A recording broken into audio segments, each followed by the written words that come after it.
Je crois que c'est vraiment cet événement est symbolique de la déconnexion du pouvoir en place. Oui. Il y avait besoin, pour établir ce protocole, de concertation. Il y avait besoin de consulter les parents, les enseignants, de consulter les maires.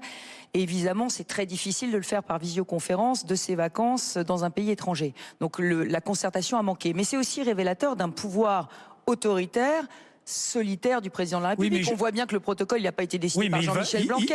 Il a été décidé par le président de la République lui-même. Oui, mais il vous dit, j'aurais pris la même décision si j'avais été ailleurs. Bah oui, surtout que c'est pas lui qui l'a prise. Surtout qu'avec avec un avion, Ibiza, c'est en, je sais pas, 1h30 de Paris, 2 heures de Paris. Oui, mais il aurait sans doute mieux fait d'écouter la suggestion que j'avais faite, c'est-à-dire de prendre quelques jours pour concerter et éviter de faire un protocole ubuesque qui, vous savez par quoi il s'est traduit, le protocole? Par 3 heures de queue le lundi matin dans les pharmacies, le mardi matin, le mercredi matin, avec des parents qui essayaient de faire tester leurs enfants, des pharmaciens qui ont travaillé 15 heures par jour. Moi, j'ai été au chevet de ces pharmaciens, j'ai été voir ces familles. Personne ne comprenait. En plus, ça a changé 3 fois dans la semaine. Enfin, vous voyez bien.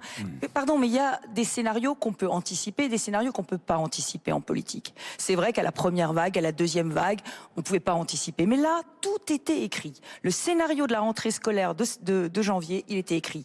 Réveillon, contamination, désorganisation.